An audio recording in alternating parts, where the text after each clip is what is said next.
Hi, everybody, and good afternoon, and welcome to Murray State Football Signing Day 2020.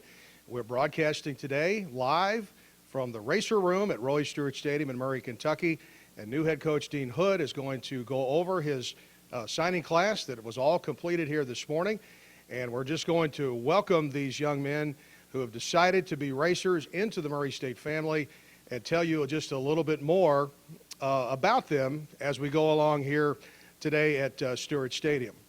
This is a big decision for all of these young men who are going to be racers. They've had to decide where they want to play college football, where do they want to go to school, and we're very happy to introduce them to you today here at Murray State University. But first, before we throw it to the podium and get into the signees for today, let's take a look at the 2020 schedule that was released here just a couple of weeks ago. And on this graphic here, you're going to see that the home games have a gold bar at the bottom, but Murray State's going to start off September 5th at Georgia State down in Atlanta at Turner Field. The only other meeting between the Racers and Georgia State was in 2011 at the old Georgia Dome, which the Racers won. And then the home opener is Tarleton State coming into Roy Stewart Stadium September the 12th. That's family weekend at Murray State, always a big weekend at Murray State. Tarleton's going to be a good team. They're a Division II power, 11-0 in the regular season last year and moving up to FCS, and they're going to make a visit from Texas to Murray State. And then for the first time since 2016, the Racers go to Louisville again. They also played there 2011 and 14. It'll be the 20th all-time meeting. That's September 19. And then the OVC opener, the 73rd season of OVC football, will be at Cape Girardeau for the Racers against Southeast Missouri State. Then we get into October. Tennessee State comes into Stewart Stadium. The Racers have won last three meetings in that series. Then it's at Cookeville, Tennessee against Tennessee Tech on October the 10th. October 17th and then the 31st, that'll be the only back-to-back home games of the season for the Racers. UT Martin comes in on October the 17th. Racers have won two of the last three of that. And then this year, homecoming is against Eastern Illinois, and that is also Halloween Day. And homecoming at Murray State is always a very, very special occasion. Then a road game for the Racers to start in November at Eastern Kentucky in Richmond. The Racers have won the last two times they played at EKU. And then November the 14th, Jacksonville State comes in for what is going to be a big day because it's the final home game of the season. It's Hall of Fame Day, Senior Day, First Responders Day, and then we also are planning for another visit of the soldiers from Fort Campbell to be with us at Roy Stewart Stadium. And then November the 21st, that is the Battle of the Border at Austin Peay on the final regular season game. And then hopefully it's on to the playoffs for the Murray State Racers. And also this week, head coach Dean Hood was able to announce his assistant coaches. And we are glad to partner with these fellows and get to know them and welcome them to Murray State. We're just going to run over them very quickly. And you could go to GoRacers.com and read up more about these great coaches. Ben Hodges is the offensive coordinator, and he's going to coach quarterbacks. Johnson Richardson is your recruiting coordinator and offensive line coach. Evan McKissick is going to coach tight ends and running backs. Fred Walker with wide receivers. Dylan Sanders is the defensive coordinator for the Racers, and he's also over inside linebackers. Chris Cunningham is the special teams coordinator and outside linebackers coach. Jan Boone is going to coach defensive backs, and Darius Hart is going to be your defensive line coach.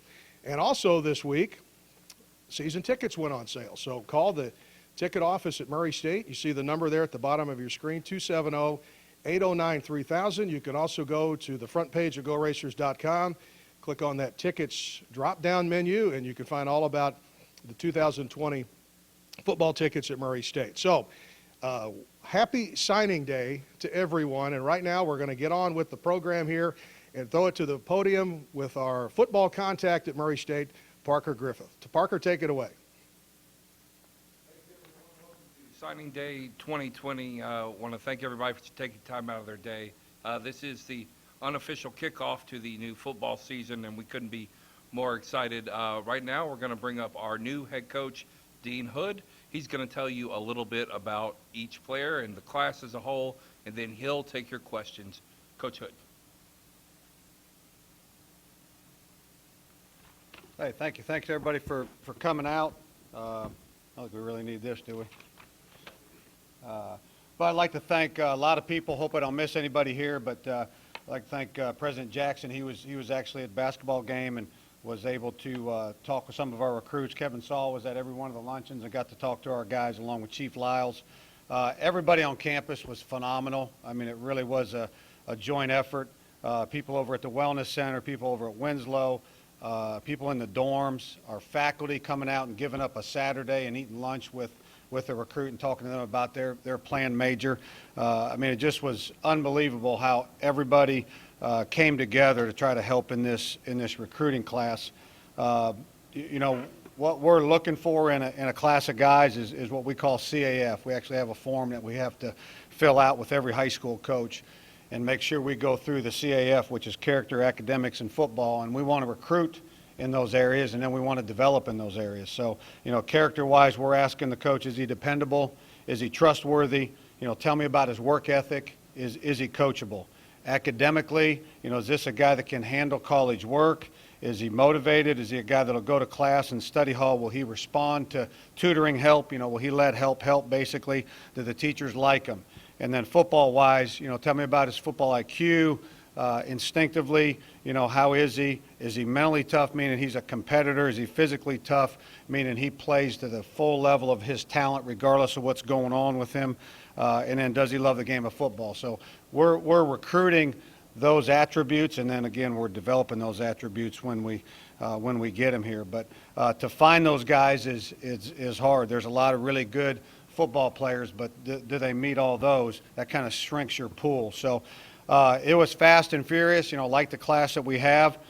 You know, January 1, myself, Evan McKissick, was at a bowl game with Kentucky, and on January the 2nd, had myself and Evan and 3 other assistant coaches from different places driving into Murray, and on the 3rd, we put a TV up on a table and you know, started trying to find recruits. We had done some of that throughout the process at the other places we were, but that was very difficult to do. We had several guys trying to do 2 jobs, trying to do a good job of finishing well where they were, but also start well, you know, here at Murray. And so that was a difficult task. So really we weren't all in 100% until January the 3rd with half of our staff.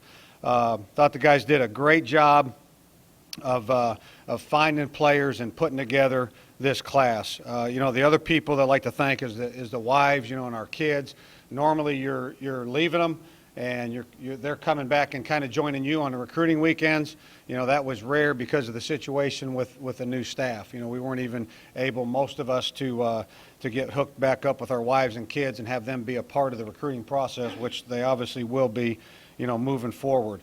You know, when you look at the class, I'll go over and give, you know, everybody kind of some fun facts real quick before questions. But when you look at the class in general, first of all, general needs, and that's based off, you know, us getting here and watching our film and depth chart and trying to figure all that out as well. But felt like we needed, you know, 2 quarterbacks in this class, felt like we needed some big running backs.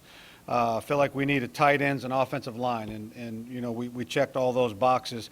And then defensively, felt like we needed an inside and an outside linebacker, and felt like we needed DBs. And again, felt like we checked the boxes there. You know, as you look through this, again, I'm not going to go through their stats, just talk to you a little bit about each one of them real quick, but what you're going to see is kind of a theme of multiple. As you're reading over them, you're going to see a theme of multiple. You're going to see guys that are playing on multiple sides of the ball. You're going to see guys that are playing multiple sports. You're going to see a lot of guys that have multiple wins. I mean, it's amazing how much this class of kids won at the high school level. And then you're going to see multiple humans. You know, we signed another set of twins, which, you know, Dave, we need to check on that and see. That's got to be a record. I mean, we got 3 sets of twins here at Murray. There's got to be nobody else in the United States that has that. We got to be, you know, #1 in the nation on that deal. So, you know, we talked about, you know, each one of them here individually, and Dave talked about it's a big decision. It is. You know, they're making a decision for the next 4 or 5 years of their life, but really it's going to affect the next 40 or 50 or 60 or beyond. And so it is an important deal for them, and we appreciate all of them that they decided to come to Murray State. Two quarterbacks, again, multiples the theme. You look at it, we got Jaden Stinson from just right down the road, played for Joe Morris, who's won multiple games multiple times. And he's a multi-sport athlete. He played baseball. I noticed him at Kroger Field. I was there actually to watch that game. I wasn't there to watch him. I was there to watch Somerset because there was a quarterback from Somerset, University of Kentucky, we were recruiting. And I noticed him right away, just how he led his team, how productive he was. Very excited to get him. DJ Williams out of Chicago, again, a multiple guy. He's a dual threat quarterback, and he's also a great basketball player. So they won a lot of games in football, and I think they're 22-1 or something like that right now in basketball. So very, very excited about DJ. Interesting story there is when we first watched his film, there was really one school in Chicago that I knew really, really well. As soon as you say the name, I knew it, and that's Thornton High School in Chicago. And the reason being, when I was at Ohio University with Jim Grobe, we had a quarterback by the name of Dontrell Jackson that actually absolutely changed, the face of our program and changed the trajectory of Ohio University football, being our quarterback. And when I found out that DJ was from Thornton, I had the guys, hey, Google it up. Who's the coach over there? The coach is Dontrell Jackson. So it was a great thing to find out and have some confidence in, whatever Trell told me about DJ, that's going to be 100% on. So very, very excited about him. Big back is the theme. That's what we wanted. You got Cortez Jones. He's 6'1", 228, big guy. Johnson Richardson actually saw him in a football camp. So that was our first, notice of him was when he was with another university. Working a football camp, he saw him. So when he came here, he said, hey, we need to look this kid on film. I loved him in camp, and he's a big back, just what we need. And DeMonte Witherspoon, East St. Louis, Dylan Sanders been recruiting that area for a long time. That's going to be a great area for us with how close that it is, and really, really excited. You look at that, you talk about multiple. Those guys were state champs, and we got 3 kids from that school, so that's another multiple thing. Amazing when those kids came on their visit, just getting to know their families. All 3 of those kids brought both parents, mom and dad. They were heavily involved in the process, and it just was really neat to see that closeness. Matter of fact, Appleton, the DB that we signed, his dad actually coached all 3 of these kids, from basically 5 years old up until high school. And then they had kind of a reunion story all going back to East St. Louis and win a state championship. But DeMonte's, you see he's a low center of gravity guy. Those kind of guys are hard to tackle. Very physical player, just 5'9", but 201. So that lets you know how rocked up that he is. So both of these guys, really big backs. And then tight end, we took 3 tight ends. That's an area that we really felt like we needed. And all these guys are got good size, could be end of the line tight ends, could be H's, could be pullers, on counter, split zone, could be guys out on a route, could be guys you could split out. All of them, when you look at them, they are big and they are athletic. Cole McDowell, he's a guy I noticed, first off, being a special teams coordinator, I noticed this big guy, he was on the special teams. I'm like, wow, that tells you something about the kid. First of all, how versatile he is, but also about his heart and what he wants to do to help his team. But he played offense, defense, special teams, really special player. Jalen Davis, he played, we talk about multiple, he played on the defensive side of the ball and offense. He can catch the ball, he can block, and then the biggest one out of them all, DJ Ruff.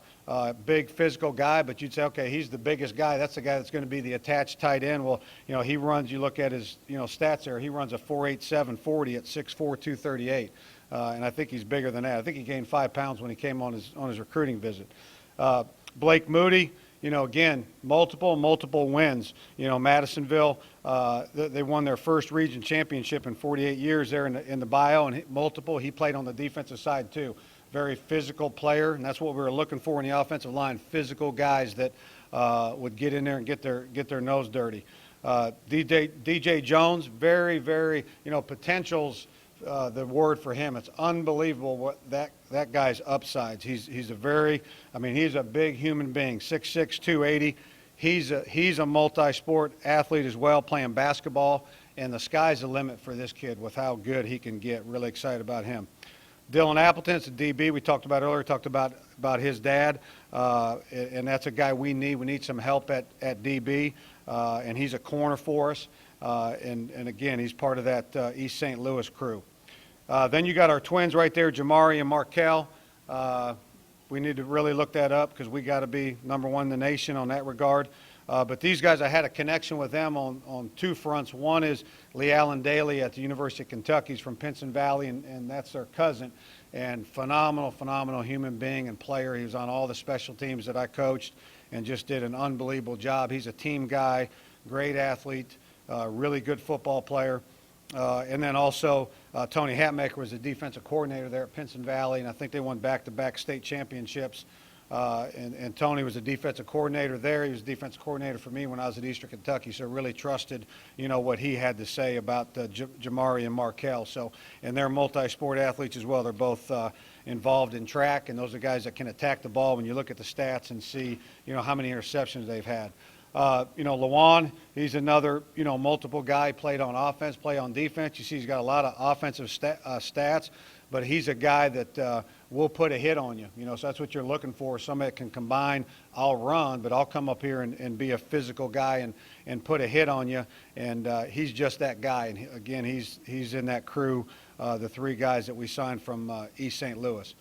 And then Cade Schubert. Cade is a brother of Sean Schubert. Sean is a young man that I coached at Eastern Kentucky, and so there was a connection there from Brownsburg, Indiana, an inside linebacker that's very, very physical and can really run, and you can just tell loves the game of football, which you can tell watching the tape on all these kids. So that's just kind of a real quick overview on all those guys and just our class in general. I just want to open it up now for anybody got any questions. Guys, when you ask questions, we'll have a microphone for our viewers, so be sure you wait for Dan for the microphone. Neil? Coach, I see 3 tight ends on here and all high school kids. I assume that says something about your philosophy of what you want to do as far as recruiting, but also we haven't seen tight ends in a while. Does that give us a hint of what we're going to see? Oh, absolutely. I mean, we're going to be, 11 personnel, 12 personnel. I mean, we're going to be what we got to be to win, and we're going to use the parts that we have here, right now. But where we would like to go, is 11 personnel, 12 personnel. It's not to say you can't do things out of 10 personnel because you can. But no question, we want to be, a physical football team, and tight ends help you do that. And that's not to say you're not going to throw the ball with those guys either. All these kids can run, and they can all catch the football.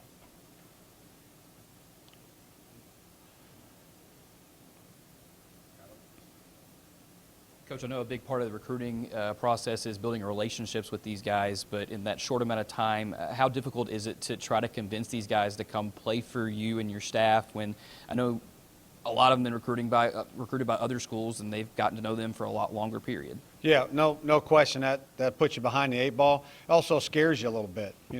When you haven't spent a long time recruiting a guy, you really didn't get to know him, and so that concerns you. You like that whole recruiting process because it's multiple exposures where you're really getting to know who this kid is and who his parents are and all those type of things. Some of the prior relationship stuff, helped us and knowing some coaches like knowing Don Trell, with DJ Williams, and knowing Tony Hatmaker with the Dailies, and some of that type of stuff. Knowing the family, with Cade Schubert, but you're right. We were behind the 8 ball because of that, and it is a little bit, scary as from a standpoint you didn't have the whole recruiting process to get to know them. But we feel like we did a pretty good job, and like all the kids that are on the sheet.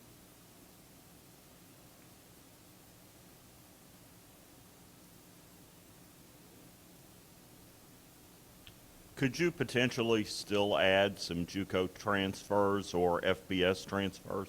Oh yeah, no question. I mean, we want to start as close to, Murray's campus as we can and move out.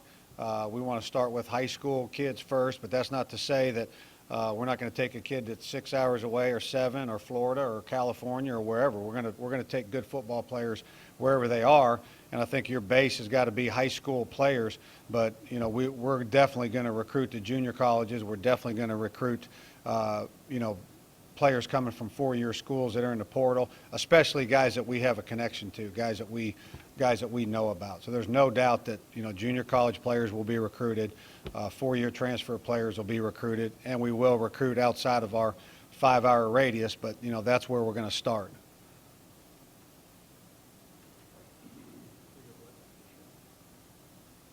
You mentioned the need for 2 quarterbacks in this class. What led to that decision? We don't have very many quarterbacks. Yeah, we currently got 3 quarterbacks on the roster. So, Coach, I know it's been a unique month for you. Started out at the Belk Bowl, and now you're here today for signing day. Can you walk us through, maybe in a short synopsis, what it's been like to just put these last 4 weeks together with you and your staff and these 14 student athletes, just the feelings and emotions behind all of that and the whirlwind that it's been? I don't know if there's a way to explain that. I remember last time I was a head coach going home at night, my wife would say, "Honey, how was your day?" And I would just shake my head and be like, I can't explain it, And after about 4 or 5 days of that, coming home, "Honey, how was your day?" I can't explain it. So after about 4 or 5 days of that, I took a legal pad and I literally wrote down everything that happened to me that day. And I went home and she said, "Honey," my wife said, "Honey, how was your day?" I said, "Here." And she looked through it, and after that, she never asked me again. So the only way I could explain that is if I would have wrote everything down and handed it to you, because it was absolutely, madness. It got, like I said about the January 3rd deal, it got a little bit better there because now you were 100% focused on one job, even though it was madness with guys coming from all over the country to try to get here and the things that they had to go through. And it just was, too much to expound on, it was crazy. But once we got here, like I said, it was a little bit better. That was, maybe one of the most difficult things I've done was work the bowl and, try to finish well there and at the same time have wanting to start here and do a good job weighing on you and kind of being handcuffed with how much you could actually do, because you didn't have a staff and, some of those kind of things. Your Twitter account still had Kentucky on it and, it just too many things to even talk about. Coach, the freshman class here, and I know with the new football rule, you can kind of get a look at all of them during the season, but do you foresee many of these or most of these being major contributors for next season? Yeah, no idea. I don't, we've watched film of our current players. We're watching them. I tried to stay on campus as much as I could. I told assistant coaches, you guys go out and hunt, and I'm going to be out when I absolutely have to, and I did. But for the most part, I tried to stay here and be around our guys, just because I felt like that's our core is the guys we have, right here, right now. I came here to coach Murray State football team, and I want to coach every guy on that roster, and so I wanted to get to know them, a little bit. So I tried to be on campus as much as I could and in the weight room, and John Michael Clay's done an unbelievable job with them, training them. While the coaches have been gone, and I've tried to be there for as many of those workouts as I can, be around them, and then also to, evaluate them. But it's going to be really hard to know exactly what you got. Every step's going to give you a little better clue, being in the weight room and watching them run, that's a little bit better clue. And then now this second quarter where we'll be doing position-specific drill work with them with our coaches, that's going to give you a little better clue. And then when we go into spring ball, that's going to be even better because now they got helmets, helmets on and shoulder pads on, and we're hitting, and you're going to get a little better clue. But that's not going to be as good as when you go against Georgia State. That's when you're truly going to find out what do you have. But every phase is going to give you a little bit better clue to what you have. But I really think it's unrealistic to say we're going to know exactly what we have here currently. Until we get to that, until we get to that ball game and the kids doing, the schemes that we're going to input and install in the spring. With this being a new staff and a lot of these recruits not seeing what a Murray State program looks like under you, what's your big sales pitch to these recruits for them to come saying this is what this program is going to be about with me being here, even though they haven't seen that yet? Yeah, they, a lot of them just took a leap of faith, and some of them, I think, really entrusted in the guy recruiting them. There was some there was some trust there with guys being in an area a lot, and so the coach knew him and, probably told the kids, hey, you really need to look at this place. When they came here, what we talked to them about is just what I talked about in the beginning. We're recruiting character, academics, and football, and then when they get here, that's what we're, trying to develop them in. And I think, everybody is going to develop their guys in the area of academics and football. I mean, that's just good business. If you don't have tutors and study hall and your guys flunk out, they're not out there, playing for you. And ball coaches are ball coaches. They're going to try to be, an expert at their position and help a kid be the best player he can be technically, whatever position that is. Where I think, and that's the baseline. The up above is the other stuff that's going to help them the next, 40, 50, 60 years of their life. And that's where you're really taking the baton of the parents and helping them in other areas of their life as far as character development and leadership training. And now you're it's a little less organic, than a family, because, usually, quality time shows up in quantity time in a family, and you get talking and get to speak truth into your son or your daughter's life. When you have 100 guys, it's a little bit more, instructional and more, school-like based, where you're trying to really instill some character attributes and help them along the road in leadership training.